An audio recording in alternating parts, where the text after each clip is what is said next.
और दिल्ली के deputy CM Manish Sisodia इस वक्त कुछ कह रहे हैं, सीधे रुख करते हैं। ऐसे उनको कुछ सिलेंडर कहीं से दूसरे उससे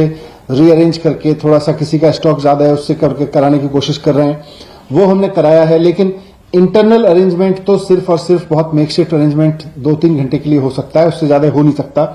दिल्ली के सरकारी अस्पताल और बड़े प्राइवेट अस्पताल हैं, उसमें भी ऑक्सीजन अगेन कहीं 4 घंटे की है, कहीं 2.5 घंटे की है, कहीं 18 से 20 घंटे की है, कहीं किसी में 24 घंटे या 11 घंटे की है, बाकी सब में तो 4-6 घंटे, 10 घंटे, 8-10 घंटे की ऑक्सीजन बची हुई है। सवाल यह है कि जब कल बहुत अच्छे से केंद्र सरकार ने अलोकेशन बढ़ा दिया दिल्ली का, बाकी राज्यों के भी अलोकेशन तय कर दिए, और जब देश में यही नियम लागू है कि केंद्र सरकार तय करेगी कि किस राज्य को कितनी ऑक्सीजन मिलनी है, तो फिर कुछ राज्य, और मैं नाम लेकर स्पेसिफिक बोलूं तो हरियाणा और उत्तर प्रदेश की सरकारें इस तरह का व्यवहार क्यों कर रही हैं जैसे कि हरियाणा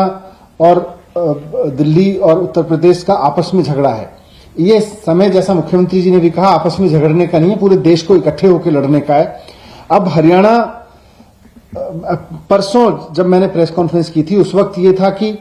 उत्तर प्रदेश में मोदी नगर में उत्तर प्रदेश पुलिस और उत्तर प्रदेश के अधिकारियों ने वहां से डिलीवरी नहीं आने दी। कल उत्तर प्रदेश से सुचारू सिस्टम चला तो हरियाणा के अधिकारी वहां के प्लांट्स में जाके बैठ गए, उन्होंने वहां से नहीं जाने दी। हरियाणा के पानीपत के ऑक्सीजन के प्लांट से, जो एयर लिक्विड का प्लांट है, वहां से रात को 3 बजे तक ऑक्सीजन नहीं निकलने दी दिल्ली की, 12 बजे तक, और जब जाके 12 बजे वो अधिकारी हटे उसके बाद में निकली है। अगर केंद्र सरकार द्वारा कल बढ़ाए गए कोटे को छोड़ भी दें तो कल तक 378 मीट्रिक टन दिल्ली सरकार का कोटा था। इस 378 मीट्रिक टन में से उत्तर प्रदेश और हरियाणा के अधिकारियों के और वहां की पुलिस की दादागिरी की वजह से केवल 177 मीट्रिक टन ही कल उठ पाया, 177 मीट्रिक टन उठ पाया, जो कि 378 मीट्रिक टन उठना चाहिए था, क्योंकि जहां से उठना था, जहां से ऑक्सीजन उठनी थी, वहां पे पुलिस और वहां के अधिकारी आके बैठ गए, वहां के सीनियर अधिकारी आके बैठकर उन्होंने वहां दिल्ली के लिए ट्रक को एंटर ही नहीं करने दिया। आज भी यही स्थिति बनी हुई है हरियाणा और उत्तर प्रदेश दोनों में। आज जो दिल्ली में चारों तरफ से ऑक्सीजन की त्राही त्राही मच रही है, उसका सबसे बड़ा कारण यह है कि हरियाणा और उत्तर प्रदेश दोनों में ऑक्सीजन को लेकर जंगल राज मचा रखा है। वहां की सरकारें, वहां के अधिकारी, वहां की पुलिस वहां के ऑक्सीजन प्लांट से दिल्ली के लिए ऑक्सीजन निकलने नहीं दे रही है। हमारे अधिकारियों ने वहां के सीनियर अधिकारियों से बात की है, भारत सरकार के इंटरवेंशन में भी मैंने बात करने की कोशिश की है, लेकिन वहां जमीन पे स्थिति नहीं बदल रही है। हमारे टैंकर्स बाहर खड़े हुए हैं, उनको अंदर नहीं जाने दिया जा रहा है, केवल हरियाणा के प्लांट में हरियाणा के टैंकर्स को अंदर जाने दिया जा रहा है। मेरी केंद्र सरकार से हाथ जोड़ के गुजारिश है कि इस समय जिस दरिया दिली से और जो बहुत व्यवहारिक समझ के साथ में आपने दिल्ली का कोटा बढ़ाया था हमारी रिक्वेस्ट पे, उतने कोटे की ऑक्सीजन हमको मिल सके, इसलिए आपसे रिक्वेस्ट है कि आप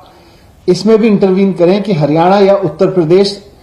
की जो सरकारें या वहां की जो पुलिस है, वहां के एडमिनिस्ट्रेटिव अधिकारी हैं जो ट्रक्स को नहीं घुसने दे रहे हैं, इसमें भी आपको इंटरवीन करना पड़ेगा, उसके बिना हो नहीं पाएगा। नहीं तो इस वक्त जो त्राही त्राही दिल्ली के अस्पतालों में मची हुई है, थोड़ी देर में या कुछ समय बाद उसमें लोगों को बचाना मुश्किल हो जाएगा। हॉस्पिटल्स के लिए भी, हॉस्पिटल्स भी कहां तक मेकशिफ्ट अरेंजमेंट से काम चलाएंगे, या सरकार भी आपस में मेकशिफ्ट अरेंजमेंट करके कहां से काम चलाएगी, अगर हरियाणा और उत्तर प्रदेश के प्लांट से ऑक्सीजन उठने ही नहीं दी जाएगी। तो ये मेरा रिक्वेस्ट है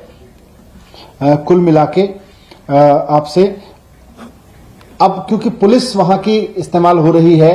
दूसरे दिल्ली को ऑक्सीजन रोकने में,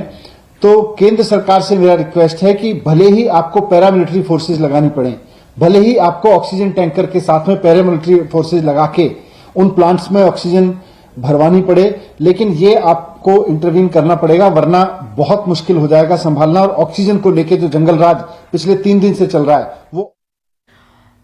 तो डिप्टी सीएम भी इसी बात पर जोर दे रहे हैं कि सभी को मिलकर काम करना होगा। दिल्ली में ऑक्सीजन की कमी है, एक बार फिर से जिक्र करते हुए, और मिलकर काम करेंगे तो इन समस्या से निपटा जा सकता है। एक छोटा सा ब्रेक, फौरन लौट रहे, देखते रहिए न्यूज़ 24।